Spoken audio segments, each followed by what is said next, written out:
Yo minasan, chapter 1135 One Piece telah rilis dengan judul Cawan Persahabatan, di mana pada chapter kali ini kedua penyusup sedang mencari lokasi Loki berada. Sepertinya sebentar lagi kita akan mengetahui rahasia di balik kematian Raja Harald.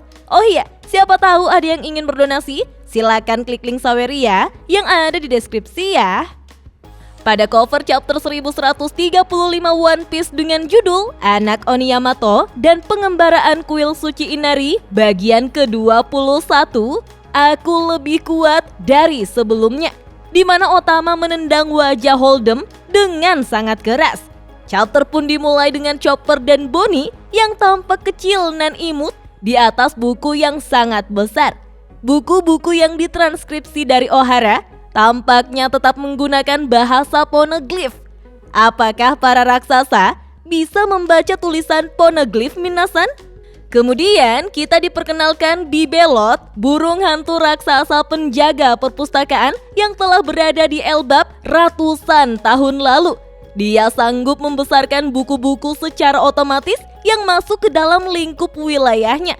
Bibelot telah hidup selama itu dan memiliki mata yang sangat mirip dengan Zunesha. Apakah mungkin kita akan diperlihatkan dengan seorang teman Joy Boy yang baru di arc Elbap ini minasan?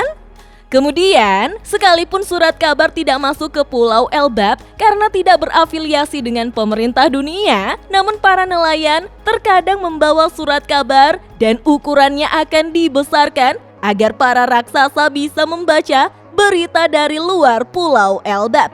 Kita pun tahu jika kemungkinan burung hantu raksasa tersebut telah memakan buah iblis Iku-Iku Nomi, sehingga mampu memperbesar benda non-organik.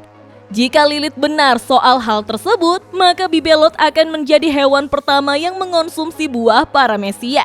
Karena sebelumnya kita hanya melihat hewan memakan buah Zoan. Selain itu, masuk akal jika Lilith mengetahuinya, karena Vegapunk telah membaca lebih dari satu ensiklopedia tentang buah iblis. Chopper tampak sangat antusias ketika mengetahui Elbap juga memiliki buku medis, membuat Chopper tidak sabar untuk membacanya. Wah, sepertinya ilmu kedokteran Chopper akan level up di Elbap ya minasan. Kira-kira siapa lagi yang akan jadi pasien dari Chopper? Lalu, Luffy merasa kecewa karena anak-anak Elbap menjadi lemah dan penakut. Tidak seperti yang ia bayangkan, karena dalam waktu beberapa tahun terakhir, Elbap telah bergeser dari negeri petarung menjadi negeri yang damai. Namun itu semua berubah ketika Kolon datang menyerangnya. Ia hanya ingin tahu seberapa hebatkah seorang Yonko, membuat Luffy kembali semangat dan senang karena ternyata tidak semua anak-anak di Pulau Elbap menjadi lemah.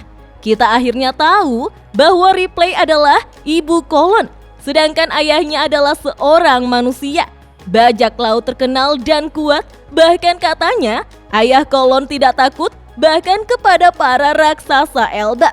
Nah, banyak yang berspekulasi bahwa suami Ripley mungkin adalah mantan anggota bajak laut Roger atau salah satu kru bajak laut Rocks. Karena secara kronologi, hal ini sangat masuk akal. Kru bajak laut Roger bubar 25 tahun yang lalu. Bahkan, bajak laut Rocks lebih dulu beberapa tahun saat insiden God Valley. Dan jika diperhatikan, Kolon kemungkinan berusia sekitar 20-an tahun, setara dengan sekitar 8 tahun dalam hitungan usia ras manusia. Tapi yang lebih menarik lagi, menurut saya, ternyata Kolon adalah hibrida pertama antara manusia dan raksasa minasan. Fakta bahwa Oda Sensei menyimpan pengungkapan tentang campuran ras ini begitu lama, bahkan memberikan alasan mengapa tidak ada ras campuran raksasa dan manusia di Totoland. Wah, sepertinya Kolon akan memiliki peran penting dalam arc Elbap ini ya. Atau bisa jadi dalam keseluruhan saga akhir One Piece. Kemudian, Franky yang sangat semangat mencari tahu tentang kayu Adam lebih banyak lagi, di mana kita semua sudah tahu bahwa Sanigo dibuat menggunakan kayu Adam sama seperti Oro Jackson yang dibuat oleh Tom di lokasi yang sama, yaitu Water 7. Pertanyaannya adalah, apakah akan ada power up untuk Sanigo yang dipersiapkan untuk mengarungi Lauk Tale sama seperti Oro Jackson?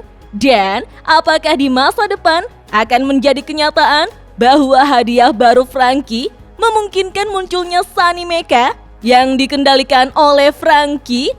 Kita juga diperlihatkan Gert yang telah membuatkan Brook, Robin, Franky dan Jinbe pakaian ala Viking. Bisa ditarik kesimpulan jika pakaian manusia di dalam dunia Rod dan mesin jahit itu semuanya adalah milik Gert. Dan Rod telah mencurinya untuk kepentingan pribadinya. Bersamaan dengan itu, di Kastil Owes di dekat desa barat Elbap, para penjaga tidak membiarkan kedua penyusup untuk berkeliaran begitu saja. Sehingga mereka bertanya, apakah kedua orang tersebut adalah kru bajak laut topi jerami? Dan apa urusan mereka di Pulau Elbap? Perempuan yang dibalut perban pun menjawab jika mereka sedang mencari raksasa yang bernama Loki. Kedua raksasa itu pun tertawa dan bertanya untuk apa mereka mencari penjahat yang telah membuat Elbap menderita. Dia adalah iblis yang telah membunuh Raja Harald. Namun kedua penyusup masih tetap ngotot agar kedua raksasa memberitahu lokasi Loki berada. Namun kedua raksasa juga bersikeras tidak memberitahunya. Sehingga perempuan yang dibalut perban pun menyerang, membuat kedua raksasa tersebut sangat terkejut. Tiba-tiba salah satu raksasa tidak bisa bergerak tanpa kedua kaki dan tangan terbalut perban. Ia pun langsung jatuh kesakitan, membuat raksasa satunya tidak mengerti apa yang sedang terjadi. Perempuan yang dibalut perban pun berkata bahwa tadi dia tidak bertanya, melainkan memberikan perintah agar mereka memberitahukan di mana Loki berada. Wah, apakah perempuan tersebut telah memakan buah iblis Hotai Hotai no Minasan? Buah iblis yang ada hubungannya dengan perban. Sedangkan di desa Elbap, pesta pun akhirnya dimulai. Luffy dan Usopp sangat senang karena akhirnya mereka telah berada di negeri para pendekar hebat dunia. Melihat itu, Dory, Brogy, Oimo, Kashi, dan Hajrudin pun berterima kasih karena bajak laut topi jerami telah membantu dan menyelamatkan mereka semua. Dan pesta tersebut untuk menyambut bajak laut topi jerami yang telah menjadi salah satu dari 4 Yonko dan telah mengalahkan monster-monster di Wano beserta Big Mom serta Kaido. Mereka semua pun bersulang bersama atas nama persahabatan. Beberapa saat kemudian, Luffy pun sadar jika raksasa yang ada di hadapannya adalah raksasa yang pernah tertangkap di Sabaody. Ternyata itu adalah Stanson, raksasa yang dipenjara bersama dengan Rayleigh di pelelangan manusia. Tiba-tiba, Jarul pun muncul, pahlawan para raksasa, dan dia adalah raksasa tertua di dunia dengan usia 408 tahun. Luffy pun sangat syok melihat ada pedang yang menancap di kepala Jarul. Namun raksasa tertua itu justru mengatakan bahwa dia beruntung karena berkat helmnya dia bisa selamat. Namun anehnya, karena pedang itu menembus kepalanya. Tertulis pada panel akhir, dampak yang luar biasa.